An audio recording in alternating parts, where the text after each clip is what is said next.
Today we're continuing the topic of ranking attractions, this time at EPCOT.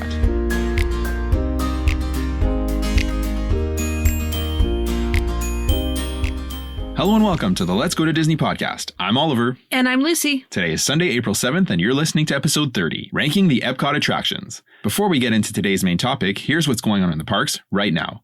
It was another big news week this week. I feel like Disney is coming at us fast and furious with news this spring, and I love it. In EPCOT news, Disney announced that Test Track would be temporarily closing on June 17th for its reimagining that was initially announced at the D23 event last year. Details are pretty thin on what the ride will look like when it reopens or how long the reimagining will take. We are there in May, so we'll be able to ride it one last time in its current form. Yeah, I think this is a great idea by Disney. It definitely could use a revamp, and I'm excited to see it. Yeah, don't get us wrong, we love Test Track, but it is a touch tired. And yes. I want to be careful when I say that because I know a lot of people love it, including our son, but there it is. Disney has filed permits to start the very, very early stages of a land expansion for Magic Kingdom at Walt Disney World. This will be beyond Big Thunder Mountain Railroad, and Disney has previously said that it would be a large expansion with a scale similar to that of Galaxy's Edge and Pandora. Again, this is early, and so it'll be years before this is completed, but it's exciting nonetheless. Walt Disney Imagineering shared a post where they showcased their trip down to the Yucatan Peninsula to draw inspiration from the tropical Americas. This is an update that will eventually replace Dinoland USA over at Animal Kingdom. Again, this is the very early planning stages, but it's all exciting, and any forward movement is movement. Agreed. Over on the West Coast, Disney shared a beautiful piece of concept art for the potential new Avatar space at the Disneyland Resort. It's important to note that this isn't confirmation that they are moving forward with the expansion, but it's still exciting to see something tangible that represents the potential for things to come. In Tiana's Bayou Adventure news, we got a couple of updates this week. Disney announced the second encounter that you'll experience during the attraction. This one will feature characters playing rah-rah style music. The characters in this area will be Papa and Octavia the Bobcats, Bernadette, Claude, and Sebastian the Louisiana Black Bears, and Fina the Gray Fox. Disney also shared a closer behind-the-scenes look and video showcasing the Imagineers hard at work on the attraction. They revealed a detailed look at the animatronics for Mama Odie, Charlotte, Louis, Ralphie, and Tiana herself. These are the newest generation of animatronics, and they're so impressive. We can't wait to see them in person when the attraction opens to the public later this summer. The YouTube video showcases the Imagineers, and it's about 13 minutes long. I definitely recommend checking this one out. I love Walt Disney Imagineering, and I love getting looks at the phenomenal work that they do. As previously announced by Disney, Star Tours was getting new scenes which feature Ahsoka, The Mandalorian, and Andor. These are now live in the parks in Paris, California, and Walt Disney World. We'll be there in less than 4 weeks, and we'll definitely be checking it out to see how many we can experience. With that said, in today's episode, we'll be continuing our Ranking the Attractions episode series, and this time we're covering EPCOT. So EPCOT is a unique park because it really doesn't have any parallel parks anywhere in the world, and part of the appeal is the World Showcase, which houses some but not many attractions. Just like Hollywood Studios, there aren't as many attractions here as there are in Magic Kingdom, but it is a phenomenal park, and it's got some great entertainment, and it's home to possibly the best ride in all of Disney World right now, and we'll get to that in a little bit. I completely agree with that statement. As we've gotten older, this park has slid to the top of our favorite park list. Yeah, it really has. Yeah. I agree with this completely. We enjoy the vibe here. It feels much more relaxed than Magic Kingdom and Hollywood Studios, and we love snacking around the World Showcase, especially during the festivals. Some of the best food at the World Showcase. And just, moseying around the World Showcase. Not feeling rushed. You literally just walking around, and then all of a sudden you're at one end, and then you're back to the other end, and you're like, oh gosh, that didn't take too long. We love it. 100%. Having said that, today's episode will be about the attractions and shows, so we'll give you a ranking in order from worst to best. Although, like we've said before, we don't really like saying worst because even though we have our favorites, they all have good parts to them. Yeah, nothing is terrible. Yeah, agreed. So we count 21 attractions and shows here, and again, we're simply including attractions and standing entertainment and not the nighttime spectaculars or live shows that are available during the festivals, for example. So, kicking things off with number 21, this is going to be Awesome Planet. So this is located in the Land Pavilion on the second floor. The show is shown in a small theater and is about 10 minutes long and features nature scenes from around the world. There are some light effects here like scents and wind, and it's visually stunning. There's no doubt about that. And when you actually stop to think about it, it's very on brand for EPCOT. The original thought for the park, Walt's vision, was a community where people would live and work. It would have clean transportation options and be an overall type of wonderful place to be. He passed long before it ever came to fruition, and when it did, it looked nothing like what he envisioned. But what did remain was the spirit of Walt's curiosity and love of learning, and that's why you'll see more educational attractions and shows in EPCOT than any other Disney park. Having said that, for Awesome Planet, it has wonderful scenes, but it's not unlike other nature shows you can watch at home. And so for us, it doesn't stand out as anything special. We've watched this one a handful of times, but it's certainly not a necessity to stop here every trip for us. It's a good place to be in the AC or get out of the rain though. So the other attractions in this pavilion should definitely come first, and we'll get to those in a bit. Yeah, 100% agreed with that. Coming in at number 20, we've got Impression de France. This is housed in a smaller theater inside the France Pavilion, and it features a 200-degree view with multiple screens. This show takes you through the sights from across the country of France, including majestic castles, lush forests, bustling cities and markets, and car racing, among other highlights. It's a good way to get out of the heat or rain, and the show is about 18 minutes long. This show is nothing special in our opinion, and again, just like Awesome Planet, we really wouldn't prioritize this during our trip by any means, but if you're in the France Pavilion and need a break, it's really not a bad way to spend 20 minutes or so. Yep, agreed 100%. Coming in at number 19 is the Disney and Pixar Short Film Festival. This is an 18-minute short film compilation that features 3 short films from the Disney and Pixar library. It's housed in a small theater at the Imagination Pavilion, and it is a 4D experience, and you'll wear 3D glasses for this one. It's fun for the whole family, definitely will be a bit more engaging for the younger guests in your party if you have them. We love the Disney and Pixar shorts, and it's fun to experience them in the parks, so if you're looking for a relaxing way to watch some bright and colorful shorts, this is the place to be. Yeah, 100%. We love the shorts. They're always so well done. Yep. So this is potentially controversial for some of our listeners, but we're going to put Journey into Imagination with Figment at number 18. This is a slow omni-mover type dark ride that takes you through the labs of the Imagination Institute. You'll be guided by Dr. Nigel Channing, who is played by Eric Idle, and you'll also encounter the purple dragon, Figment. Yeah. Anyways. So you may or may not know Figment, but he has quite the cult following. Some people love this ride. We don't personally have any kind of attachment to it, so it's not our favorite by any way, shape, or form, and we wouldn't go out of our way to ride this during our trips. But having said that, some people love this one, and they just love Figment in general. Yep, 100%. There's so much merchandise that has been offered over the years, apparel, popcorn buckets that have been wildly popular, annual pass holder magnets, among many, many other things. They are usually a hot commodity and go quickly, so it's quite clear that a lot of people do love this character. Yep. I don't see it, but that's okay. There's a meet and greet with Figment as well right now, which is sure to please lots of fans. So if you are a Figment fan, more power to you. But for us, this attraction kind of sits here at the bottom. Yeah, 100%. And like nothing against Figment. It's just like... It's not Disney to me. Yeah, you know, and it is like an EPCOT original. But having said that, like the meet and greet, the ride itself, it is what it is. Yeah. At number 17, we've got Reflections of China. So you'll see a trend here forming at the bottom. And it's not that any of these short films are bad. It's just not our personal favorite attractions at EPCOT in any way.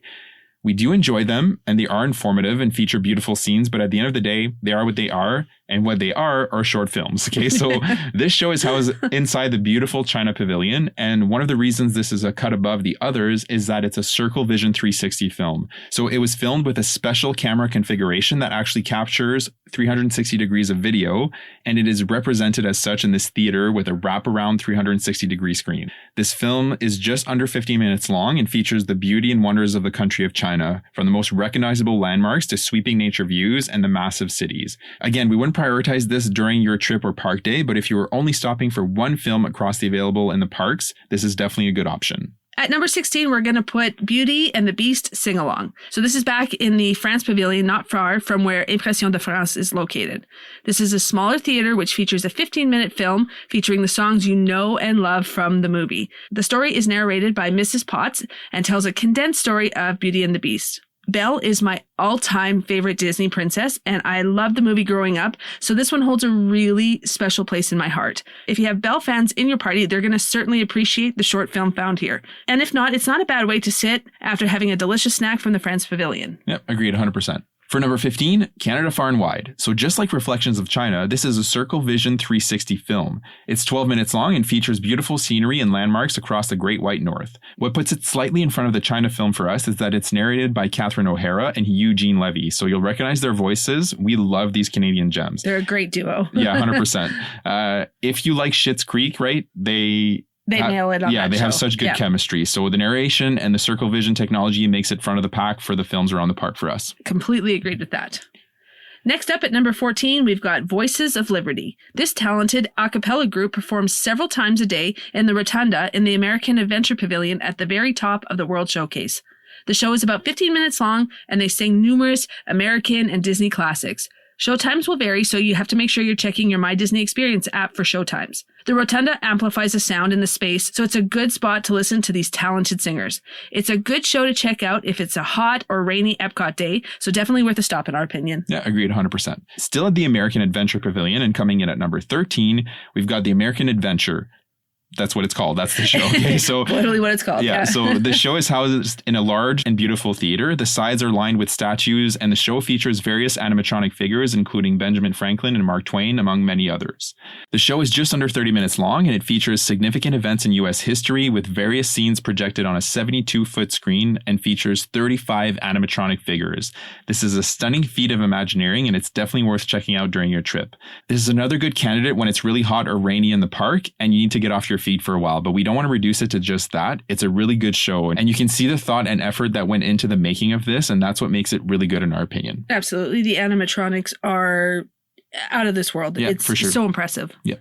At number 12 is the Grand Fiesta Tour starring the Three Caballeros. This attraction is located in the pyramid at the Mexico Pavilion, and it features a slow, dark boat ride through the pyramid with the antics of the Three Caballeros, which is Donald Duck, Jose Carioca, and Panchito.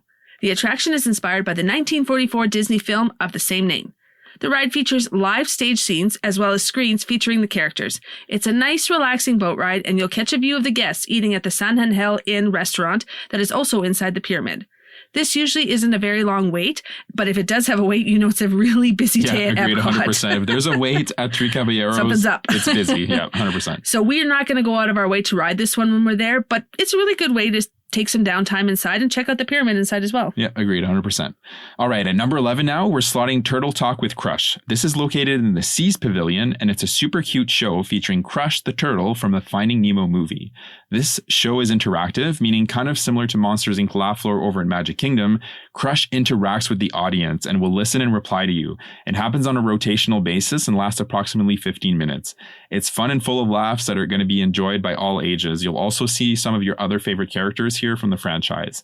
We really appreciate this show, and it's fun and interactive, and the kids love it as well. If you're shy, it's like anything else. Interactivity, it may not be for you, right? But just remember, the people around you at Disney, you'll likely never see them again. Okay, so don't be embarrassed. Let yourself have fun. Yeah, I agree with this. All right, so we're getting into the top 10 here. These are our favorite attractions throughout the park, but it's important to note, like we said earlier, that there's nothing we outright dislike. It's just certain things are better than others, which is expected. So at number 10, and still at the Seas Pavilion, is the Seas with Nemo and Friends. This is a dark omni-mover ride where you'll board what Disney calls a clammobile, because it's literally just a giant clam. Yep. And you'll mosey through scenes and screens featuring the characters from the movie. It loosely follows the movie outline, and we actually really like this one. Yep. It's a lot of fun. Yeah, agreed 100%. I was actually 12 when this movie came out, and I watched it quite a bit, and now our kids love it as well. So the ride is not super long, but it's slow and relaxing, and it never really has a long line. So just kind of like Three Caballeros, if it's busy at Nemo, you know it's busy. So if you're doing anything in the Seas Pavilion, we suggest this ride. It's enjoyable for sure. Fun fact, when it opened back in 2007, it was wildly popular for several years. But yeah, like anything else, the hype has died down significantly in the years since, and it's pretty sleepy over there unless it's like absolutely super busy. That's actually so true, because when you're walking through the queue to get to the actual ride, it is such a long queue because 100%. They needed it at that point when it was busy. Yep. But now it takes forever just to get to the ride. Agreed. Yeah, so true.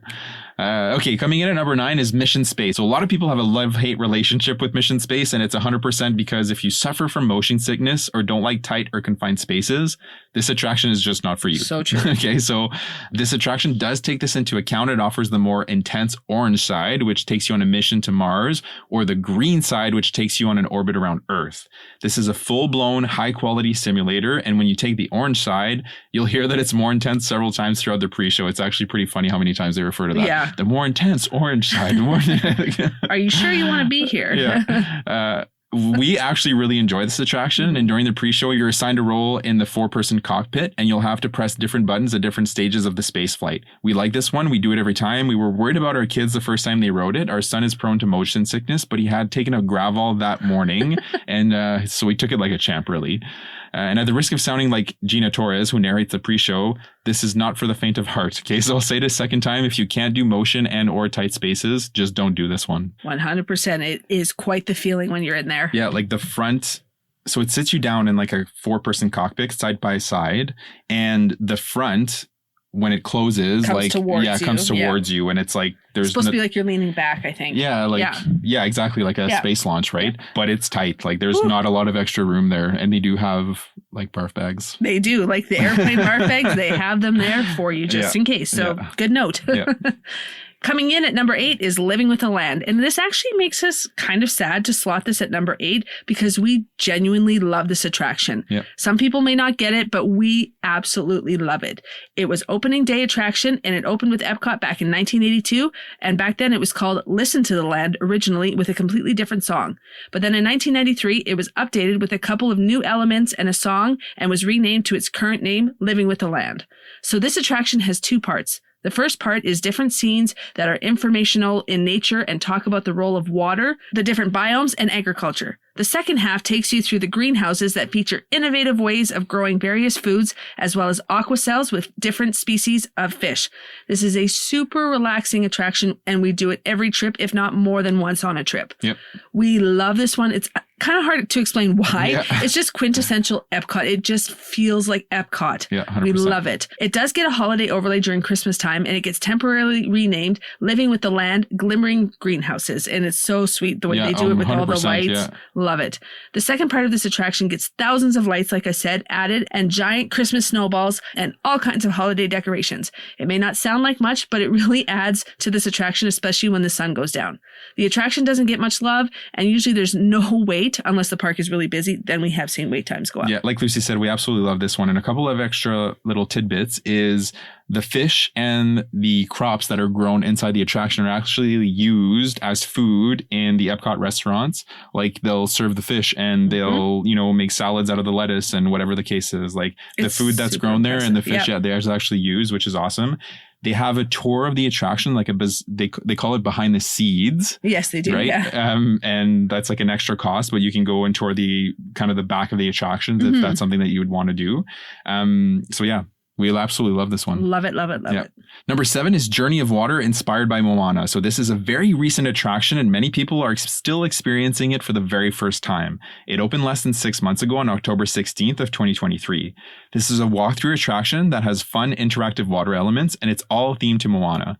There's a massive, beautiful Te Fiti topiary in the attraction that is really impressive and it's worth walking through it for a glimpse of that alone. The attraction has various different interactive water features that are fun to experience. There are 2 paths here, which is an important note. So a dry and a wet path, meaning you can get wet, but you certainly don't have to. This attraction is getting a lukewarm reaction so far. Many park goers are disappointed that there's not more to it, right? So, and I get the sentiment. It's not your traditional attraction in that sense, but I think it's really well executed. It's visually very beautiful and the water elements are really well done. It's informative, right? So it talks about the cycle of water and that's 100% on brand for EPCOT, right? So like we said earlier, right? So balancing entertainment with education. Some people have also said that it would have been better off in Animal Kingdom, which I don't necessarily disagree with, but it has its place in world nature and we like it. The kids have not experienced this one yet. It wasn't open when we were there with them last spring. So I'm curious to see what they'll think of it when we're there in less than 4 weeks. Yeah, me too. We'll definitely be walking through it. I really enjoy this one. I do understand people's lukewarm reactions to it, but all in all, I think it's really well done. Yeah, agreed. At number 6 is Spaceship Earth. So this attraction is a dark omnimover ride that is located right inside the giant geodesic sphere of the same name. You cannot miss it, I promise. Yeah, 100%. This is an opening day attraction and one of our favorites at EPCOT, another must-do on every trip. It's changed a lot over the years and has been narrated by different people. The opening version was actor Victor Perrin back in 1986. It was updated with narration by Walter Cronkite with a new script. And then in 1994, it was updated again and narrated by Jeremy Irons with a new soundtrack. And then finally, in 2007, which is what the current version is, it features narration by Dame Judi Dench with a new script and score. The attraction takes you up and in and through various scenes from the advancement of mankind over thousands of years. It's just a classic attraction and we absolutely love it. Yeah, 100%. I've actually fallen asleep on this ride, and it's not because the attraction is boring. Okay, it's not. It's just dark and slow moving. It's like the perfect snooze. Yeah, 100%. It's kind of a comfort for me. I'm usually perpetually tired after a couple of days in Disney, right? So it's not hard for me to fall asleep anywhere. And for the record, I've also fallen asleep in Living with the Land. So again, not that that's boring, just the waterfall area. I could set up a cot in there and sleep all day. Anyways, long story short, this is an absolute classic and a must do for first timers and seasoned guests alike. Agreed. Coming in at number 5 is Test Track. So Test Track is a fun and fast, and actually it's the fastest coaster in Walt Disney World. Yes, even faster than Tron and Guardians. I promise you. It was originally sponsored by GM, but after a 2012 refurbishment, it's now in its current form and it's sponsored by Chevrolet. This attraction has you build a virtual model car that you can test out in the attraction. All the ride vehicles are the same, but your prototype is seen on screens at the various test stations throughout the attraction. Personally, we could take or leave that car building and testing part of the attraction. It's just okay. It's kind of annoying, actually, if I'm being completely honest. Yeah, so the fun part is the end of the attraction that takes you up to 65 miles per hour on the outdoor track, and that's thrilling for sure, no doubt about that. Our son, he'll tell you this is his favorite ride in Epcot, even in front of Guardians, which we find pretty funny. But he loves all things transportation, so planes, trains, automobiles, you name it. He enjoys the bus ride from the resort. So it's a fun family attraction altogether, and the value and freshness from the designing the car every ride is definitely there, especially for car lovers. We do it every time. And one thing we haven't talked about much today is Genie Plus, and that's because it's not necessary in Epcot, especially if you get there early and the parks aren't too busy. But if you are purchasing Genie Plus, it's a good use of a lightning lane for sure, or your early morning entry unless you're going to one of the other rides first. Yeah, 100%. So Frozen fans unite. At number 4, we've got Frozen Ever After. This is located in the Norway Pavilion, and it opened back in 2016. It replaced Maelstrom, to many fans' chagrin, which is the attraction that was back in the Norway Pavilion until 2014, when it closed to make way for Frozen Ever After. We get it, but we kind of like the change. Yep. Frozen was the perfect IP to put back there, and our daughter absolutely loves all things Frozen. She's a huge fan of this ride. Yeah, agreed. This is a slow, dark boat ride with various animatronic scenes, and it loosely follows the story of the first Frozen movie. We love this one as well, and we do it every trip. It does get busy, along with Test Track and the other ones coming up in our list, so it is a busier attraction in the park. It's a great use for your lightning lane or early entry time. Yeah, agreed, 100%. All right, in the top 3, and at number 3 is Soarin'. So this attraction is located back in the Land Pavilion, right next to Living with the Land. The original opened over in Disneyland in California in 2001, and it came to Epcot in 2005 with Soarin' Around the World. This is a phenomenal attraction that takes you on a giant glider. It's exhilarating, it's calm, and it's really well done. Yes. Sitting in the middle, so B is by far the best angle. You do get slight distortion from the massive screens when you go up and you're in A or C. And B1, row B1 is by far the best row because you're in the middle of the screen with no one above you, so you don't see anyone's feet dangle in front of you. A little tip here, yeah. So it's kind of hard to explain, but it'll make sense when you ride it. So those with motion sickness may have a hard time with this one, but otherwise it's just a really pleasant experience.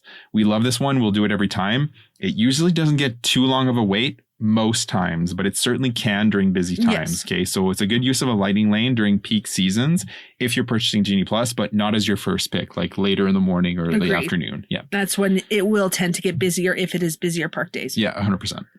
Coming in at number 2, we've got Remy's Ratatouille Adventure. So this is the newer attraction when you consider that Epcot actually turned 40 not so long ago. Yep. The original opened in 2014, Disneyland Paris, in their Walt Disney Studios park. It opened in Epcot in 2021. This is a 4D trackless attraction that shrinks you down to the size of a rat that takes you through various sets and screens in a super fun adventure. The ride vehicle looks like rats, and as soon as you enter the attraction area, everything appears much larger, as if you're experiencing the world from Remy's eyes. The sets of the attraction are underneath and inside the pantry where everything looks massive.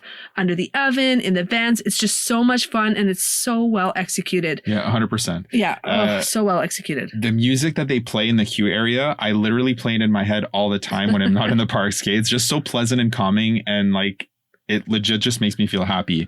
One of the best touches is at the end of the attraction, there is those small lights that you would put on a Christmas tree, but they look massive because you're small, right? Or you're supposed to be. And one fun thing is if you watch the tiles as you enter and leave the attraction area, the squares are small to large when you shrink down and go back to small when you return to human size. This is the touches that the Imagineers think of and what makes me love Disney. It's easily one of my favorite attractions in all of Walt Disney World. Literally that music that just plays like at the front of the attractions and when you're first starting and like seeing the floating Gusteau, it's just, yeah, it hits. And coming in at number 1, and a surprise to no one, is the Guardians of the Galaxy Cosmic Rewind. Okay, so this is what Disney calls an omni-coaster, meaning it moves kind of like a traditional coaster, but is able to rotate 360 degrees as well. I say kind of like because if you've never ridden it, when you do ride it, I guarantee you won't be able to put it into words and do it justice, just like I can't really right now, but I'll do my best for you guys. So I don't want to hype it up too much, but the first time I rode this attraction, I couldn't wipe the smile off my face for hours after. It was an unreal experience, and I've ridden it I don't know how many times since, and it still holds up. It's just so wild and fun and unlike any other ride that we've ever experienced. The pre-shows are funny, and it features Terry Crews and the Guardians from the movies, including Chris Pratt and the others. And the ride just... okay, so I don't want to give too much away, but it's just phenomenal in every way. It's fast, it's thrilling, it's immersive. They play one of 6 songs that are perfect for the attraction. My personal favorite is I Ran, and it just goes so well with the attraction. The only caveat to this ride is a combination of the spin and the dark. It makes some people motion sick, so be aware. But please don't let that be a reason not to ride it, okay? So I know you don't know what you're missing if you don't do it, but I think that if you knew what you were missing, you'd risk it, okay? It's that good. Take a grab ball and go on. Yeah, 100%. That's what our son does. Like, setting classics like Haunted Mansion aside, this, in my opinion, is just head and shoulders above everything else and the best attraction in all of Disney World right now. I agree 100%. Yeah, like, we absolutely love it. And like I said, I don't want to hype it up too much, but... we will. Yeah, too bad. So, just like we've said in our other ranking episodes, this is a very subjective topic. You may completely disagree with us. You may hate Guardians, although I don't think we can be friends if you hate that ride. No, I'm just joking. But yeah, it's very much a personal preference thing, and we get that. We give you some information with each ranking so that if you're just hearing about it for the first time, it could give you an idea if you'd enjoy it and if it's something you'd want to prioritize during your trip. Yeah, having said that, thank you so much for joining us today to talk EPCOT attractions. And if you haven't already, find us on Instagram at letsgo.todisney and the same handle on TikTok as well. And you're going to find more tips and tricks for some Disney fun. Yeah, 100%. We're also on Facebook. Our page there is Let's Go to Disney. And if you're not subscribed to the podcast, we'd sure appreciate it if you took the time to do that. Also, if you can find the time to drop us a rating and review, it would certainly be greatly appreciated. It helps us reach more listeners, and like we always say, that's why we started this, to help people have great Disney vacations. Absolutely. Have a great day, and we'll see you real soon.